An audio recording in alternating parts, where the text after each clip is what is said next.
ਪੰਜਾਂ ਦਰਿਆਵਾਂ ਦੀ ਧਰਤੀ ਕਿਹੇ ਜਾਂਦੇ ਪੰਜਾਬ ਵਿੱਚ ਇਸ ਸਮੇਂ 6ਵਾਂ ਦਰਿਆ ਨਸ਼ਿਆਂ ਦਾ ਵਗ ਰਿਹਾ ਹੈ ਅਤੇ ਹੁਣ ਇਹ ਨਸ਼ਾ ਪੂਰੇ ਭਾਰਤ ਵਿੱਚ ਫੈਲਦਾ ਜਾ ਰਿਹਾ, ਜਿਸ ਦੇ ਚਲਦੇ ਅਲੱਗ-ਅਲੱਗ ਸਮਾਜ ਸੇਵੀ ਸੰਸਥਾਵਾਂ ਵੱਲੋਂ ਨਸ਼ਾ ਖਤਮ ਕਰਨ ਲਈ ਆਪੋ ਆਪਣੀ ਪੱਧਰ ਤੇ ਵੱਖ-ਵੱਖ ਮੁਹਿੰਮ ਵੀ ਸ਼ੁਰੂ ਕੀਤੀਆਂ ਜਾ ਰਹੀਆਂ ਹਨ ਤਾਂ ਜੋ ਕਿ ਨਸ਼ੇ ਦਾ ਕੋੜ ਇਸ ਦੇਸ਼ ਵਿੱਚੋਂ ਖਤਮ ਹੋ ਸਕੇ। ਦੂਜੇ ਪਾਸੇ ਕਾਸ਼ੀਆਨਾ ਫਾਊਂਡੇਸ਼ਨ ਨਾਮ ਦੀ ਸੰਸਥਾ ਵੱਲੋਂ ਵਾਰਾਣਸੀ ਤੋਂ ਨਸ਼ਾ ਮੁਕਤ ਭਾਰਤ ਯਾਤਰਾ ਸ਼ੁਰੂ ਕੀਤੀ ਗਈ ਹੈ, ਜੋ ਕਿ ਅੱਜ ਅੰਮ੍ਰਿਤਸਰ ਜਲਿਆਂਵਾਲਾ ਬਾਗ ਵਿਖੇ ਪਹੁੰਚੀ। ਇਸ ਸੰਬੰਧੀ ਪੱਤਰਕਾਰਾਂ ਨਾਲ ਗੱਲਬਾਤ ਕਰਦਿਆਂ ਉਹਨਾਂ ਦੇ ਵਲੰਟੀਅਰ ਅਤੇ ਸੰਸਥਾਪਕ ਨੇ ਦੱਸਿਆ ਕਿ ਉਹਨਾਂ ਦੀ ਆਸ਼ੀਆਨਾ ਫਾਊਂਡੇਸ਼ਨ ਸੰਸਥਾ ਵੱਲੋਂ 24 ਜਨਵਰੀ 2023 ਨੂੰ ਨਸ਼ਾ ਮੁਕਤ ਭਾਰਤ ਯਾਤਰਾ ਸ਼ੁਰੂ ਕੀਤੀ ਗਈ ਸੀ ਅਤੇ ਨਸ਼ਾ ਮੁਕਤ ਭਾਰਤ ਯਾਤਰਾ ਵਾਰਾਣਸੀ ਤੋਂ ਸ਼ੁਰੂ ਹੋਈ ਸੀ, ਜੋ ਕਿ ਦੇਸ਼ ਦੇ 22 ਸੂਬਿਆਂ 'ਚ ਜਾਵੇਗੀ ਅਤੇ 15,000 ਕਿਲੋਮੀਟਰ ਦਾ ਸਫ਼ਰ ਤੈਅ ਕਰੇਗੀ। ਪੱਤਰਕਾਰਾਂ ਨਾਲ ਅੱਗੇ ਗੱਲਬਾਤ ਕਰਦੇ ਸੰਸਥਾ ਦੇ ਸੰਸਥਾਪਕ ਨੇ ਦੱਸਿਆ ਕਿ ਜਦੋਂ ਉਹਨਾਂ ਵੱਲੋਂ ਇਹ ਯਾਤਰਾ ਸ਼ੁਰੂ ਕੀਤੀ ਗਈ ਸੀ, ਬਹੁਤ ਸਾਰੇ ਲੋਕਾਂ ਨੇ ਇਹਨਾਂ ਦਾ ਮਜ਼ਾਕ ਉਡਾਇਆ ਸੀ। ਯਾਤਰਾ ਸ਼ੁਰੂ ਕਰਨ ਦੌਰਾਨ ਜਦੋਂ ਉਹਨਾਂ ਵੱਲੋਂ ਨਸ਼ਾ ਪੀੜਤ ਪਰਿਵਾਰਾਂ ਨਾਲ ਮੁਲਾਕਾਤ ਕੀਤੀ ਗਈ ਤਾਂ ਉਹਨਾਂ ਨੂੰ ਇੱਕ ਵੱਖਰਾ ਹੌਸਲਾ ਮਿਲਿਆ ਹੈ ਅਤੇ ਅੱਜ ਉਹਨਾਂ ਨੇ ਜਲਿਆਂਵਾਲਾ ਬਾਗ ਵਿੱਚ ਵੀ ਸੰਕਲਪ ਲਿਆ ਹੈ ਕਿ ਨਸ਼ੇ ਨੂੰ ਖਤਮ ਕਰਨ ਵਿੱਚ ਆਪਣਾ ਅਹਿਮ ਯੋਗਦਾਨ ਰੱਖਣਗੇ। ਉਹਨਾਂ ਵੱਲੋਂ ਅੱਜ जलियांवाला बाग के शहीदों को श्रद्धांजलि भी भेंट की गई। सिंह है, मैं सदस्य हूँ राष्ट्रीय नशा मुक्ति पुनर्वास समिति भारत सरकार का एवं काशियाना फाउंडेशन का संस्थापक सदस्य हूँ। क्या कहना चाहोगे आज की यात्रा अमृतसर पहुंची है? क्या सबसे पहले मैं आप सबके माध्यम से मैं सभी को प्रणाम करता हूँ। इस पंजाब की पवित्र अमृतसर भूमि को भी मैं नमन और प्रणाम करता हूँ और इस मातृभूमि जो जलियांवाला बाग जहाँ हम आज उपस्थित हैं, इस भूमि को मैं साधुवाद और प्रणाम और नमन करता हूँ।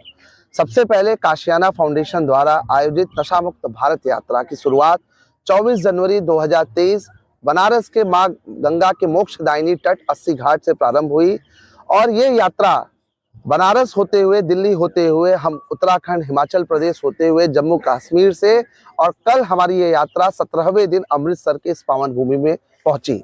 तत्पश्चात आज हमारे यात्रा के 18वां दिन है और आज हम इस मातृभूमि, इस अर्पण की भूमि, इस तर्पण की भूमि, ये जलियांवाला बाग में हमने यहाँ उपस्थित तकरीबन कई लोगों को संकल्प कराया और इस मातृभूमि से एक संकल्प मैंने और हमारी टीम ने भी लिया कि जिस प्रकार से 13 अप्रैल 1919 में जिस प्रकार से लोगों ने आज़ादी के लिए अपना सब कुछ न्यौछावर किया, उस प्रकार से हम सभी युवा की जो हमारी टीम है वो इस भूमि से संकल्प लेती है कि भारत को हम जरूर नशा मुक्त करेंगे। इसी ऊर्जा के साथ हमारी ये काशियाना फाउंडेशन की टीम यहाँ पे तत्पर है।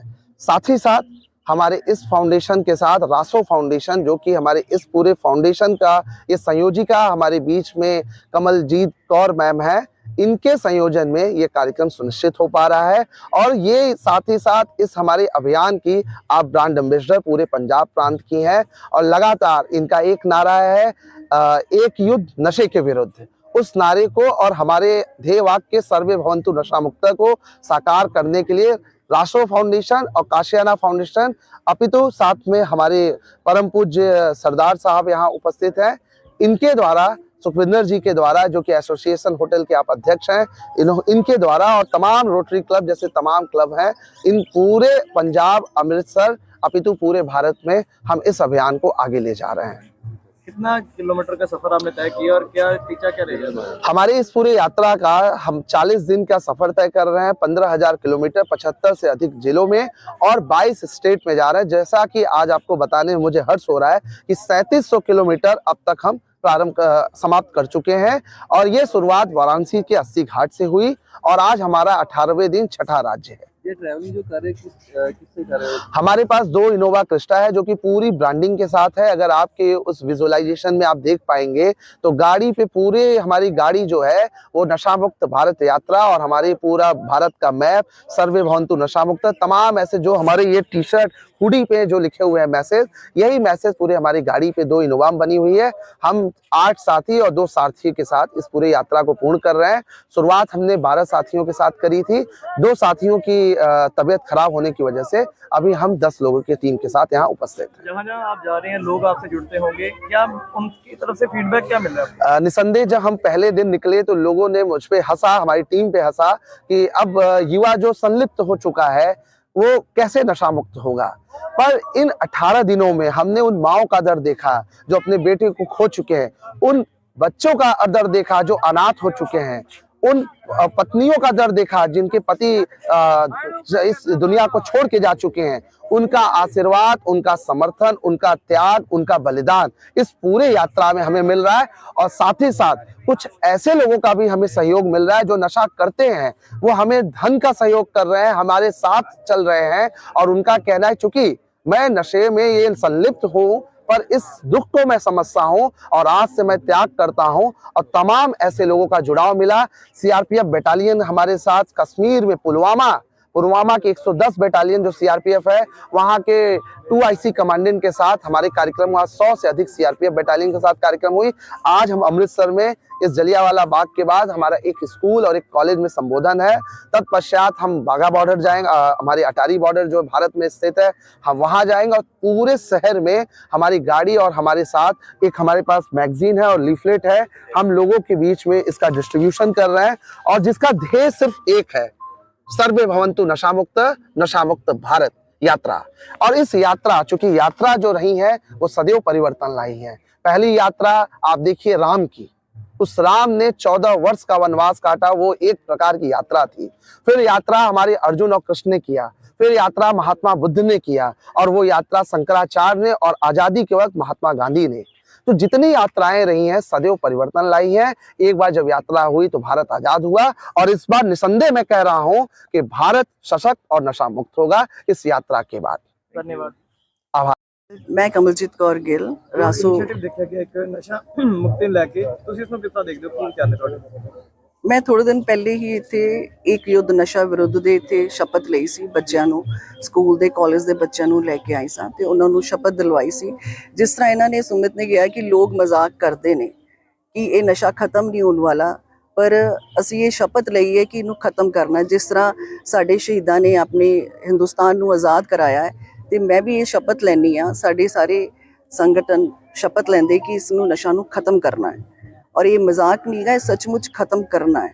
ਜਿਸ ਤਰ੍ਹਾਂ ਆਪਾਂ ਬਾਰਡਰ ਏਰੀਆ 'ਚ ਜਾਂਦੇ ਹਾਂ, ਉੱਥੇ ਜਿਸ ਤਰ੍ਹਾਂ ਸੁਰਿੰਦਰ ਜੀ ਨੇ ਦੱਸਿਆ ਸਾਨੂੰ ਕਿ ਉੱਥੇ ਚਿੱਟੀਆਂ ਚੁੰਨੀਆਂ ਹੀ ਦਿਖਾਈ ਦਿੰਦੀਆਂ ਹੈ, ਉਹ ਦੇਖ ਕੇ ਸਾਡੇ ਦਿਲ ਦਹਿਸ਼ ਜਾਂਦੇ ਨੇ ਕਿ ਇਹ ਵਿਧਵਾ ਔਰਤ ਹੈ, ਇਹ ਜਿਹੜੀਆਂ ਔਰਤਾਂ ਹੈ ਇਹ ਕੀ ਕਰਨ, ਕਿਸ ਤਰ੍ਹਾਂ ਨਸ਼ੇ ਨੂੰ ਦੂਰ ਕਰਨ।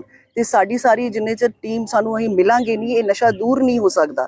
ਸਾਨੂੰ ਮਿਲ ਕੇ ਹੀ ਨਸ਼ੇ ਨੂੰ ਦੂਰ ਕਰਨਾ ਪੈਣਾ, ਨਹੀਂ ਤੇ ਇਹ ਪੰਜਾਬ, ਇਹ ਹਿੰਦੁਸਤਾਨ, ਸਾਡੇ ਜਵਾਨ ਪੁੱਤ ਸਭ ਇੱਕ ਇੱਕ ਕਰਕੇ ਸਾਡੇ ਹੱਥਾਂ 'ਚੋਂ ਜਾ ਰਹੇ ਨੇ। ਮੈਮ ਉੱਥੇ ਗੱਲ ਕਰੀਏ ਤਾਂ ਅਨੇਕਾਂ ਹੀ ਸਮਾਜ ਸੇਵੀ ਸੰਸਥਾਵਾਂ ਨੇ ਪਹਿਲਾਂ ਵੀ ਪ੍ਰਣ ਲਿੱਤੇ ਕਿ ਨਸ਼ਾ ਮੁਕਤੀ ਕੀਤੀ ਜਾਏਗੀ, ਔਰ ਉੱਥੇ ਹੀ ਸਰਕਾਰਾਂ ਵੱਲੋਂ ਵੀ ਦਾਅਵੇ ਕੀਤੇ ਗਏ, ਪਰ ਕਿਤੇ ਨਾ ਕਿਤੇ ਚੀਜ਼ਾਂ ਅਮਲ ਹੁੰਦੀਆਂ ਨਹੀਂ ਵਿਖਾਈ ਦਿੰਦੀਆਂ। ਇਹ ਹੁਣ ਬਹੁਤ ਜਲਦੀ ਹੀ ਇੱਥੇ ਚੇਂਜ ਆਉਣ ਵਾਲਾ ਹੈ, ਬਹੁਤ ਜਲਦੀ। ਅੱਜ ਮੈਂ ਵਾਅਦਾ ਕਰਦੀ ਹਾਂ ਆਪਣੇ ਵੱਲੋਂ ਵੀ, ਆਪਣੇ ਸੰਸਥਾ ਵੱਲੋਂ ਵੀ, ਔਰ ਆਉਣ ਵਾਲੇ ਜਿਹੜੇ ਨਈ ਪੀੜ੍ਹੀ ਹੈ ਇਹ ਨਸ਼ਾ ਮੁਕਤ ਹੋਊਗੀ। Thank you. ਠੀਕ ਹੈ ਜੀ। मेरा नाम सुरेंद्र सिंह है जी। मैं प्रेजिडेंट हाँ federation of hotel guest association ਤੇ ਡਾਇਰੈਕਟਰ ਹਾਂ ਰੋਟਰੀ ਕਲੱਬ ਤੋਂ ਅੰਮ੍ਰਿਤਸਰ ਤੋਂ। ਇਹ ਜੋ ਅੱਜ ਇਹਨਾਂ ਨੇ ਸ਼ਪਥ ਲਈ ਹੈ, ਸ਼ਪਥ ਇੱਕ ਬੜੀ ਵੱਡੀ ਚੀਜ਼ ਹੈ ਜਿਹਨੂੰ ਗਿਣੀਏ ਇਹ ਆਪਣੇ ਤਨ ਮਨ ਨੂੰ ਅਰਪਿਤ ਕਰਨ ਵਾਲੀ ਚੀਜ਼ ਹੁੰਦੀ ਹੈ। ਸ਼ਪਥ ਜਿਹੜੀ ਹੈ ਉਹ ਆਪਣੇ ਆਪ ਨੂੰ ਸਮਰਪਿਤ ਕਰਨ ਵਾਲੀ ਹੁੰਦੀ ਹੈ। ਇਹੋ ਹੀ ਸ਼ਪਥ ਅੱਜ ਇਹ ਇੱਥੋਂ ਨੌਜਵਾਨ ਕਿੱਥੋਂ ਚੱਲ ਕੇ, बनारस तो चल के जे साढ़े कोल आ सकते हैं। अजकल तो अपने बच्चों वास्ते साढ़े कोल टाइम नहीं, गुआढ़ी वास्ते टाइम नहीं, तो ये कितों अपने आप अबव सर्विस अबव सैल्फ का मोटिव लैके अपने घरों तो निकले। जरूरी गल है, असी कई बार कह दें भी किस तरह ये नशा खत्म होएगा। नशा खत्म होने का कारण एक तो बड़े वधिया मिसालां ने।